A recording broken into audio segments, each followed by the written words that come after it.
Республика президенты Рөстәм Миннеханов башлангычында безнең ишегалды программасы кысаларында быел зәйдә 35 йорт ишегалды төзекләндерелә. 27 августта ремонт тәмамланган Тавлин урамының 32 йорты алдында ишегалды бәйрәме гөрләде. Әлеге йортта яшәүчеләр шатлыгын район башкарма комитет җитәкчесе Эмиль Галиев уртаклашты. Благодаря программе «Наш двор». Президентыбыз Рөстәм Миннехановның безнең ишегалды программасы буенча республиканың барлык район шәһәрләрендә ишегаллары заманча төсмер ала яңарады Эмиль Галиев.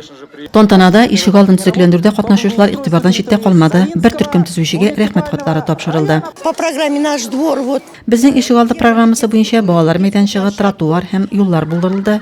Юл билгеләрен исә үзебез ясаган идек. Барлык яшәүчеләргә дә шат ди Наҗия Имаметдинова. Программа кысаларында йорт ишегалды танымаслык булып үзгәрде. Өлкән, урта һәм яшь буын өчендә уңайлыклар бар. Мәйданчыклар алыштырылды. Барыннан да битәр алар куркынычсыз хәзер ди Елена Мельникова. Ишегалдыбыз зурайды, балаларга уйнарга урын бар хәзер. Комлык урыны яхшырды, спорт имендары куелды. Бәйрәм кунакларын тәм-тоннар белән сыйланды, бәйге уеннарда катнашты. Кулинар ризыклар авторы булып Ирина Каринова табылды. Ул 2 ел инде әлеге ишегалды чисталыгын сагында тора. Чистоплотные, хорошие жители, уважительные жители. Ишегалды бәйрәме Жуков урамының 5 А, Лен урамының 7 йортлары ишегалларында да җылы һәм җанлы узды. Резима Кашапова, Денис Ипатов, Александр Тимофеев, Зәй хәбәрләре.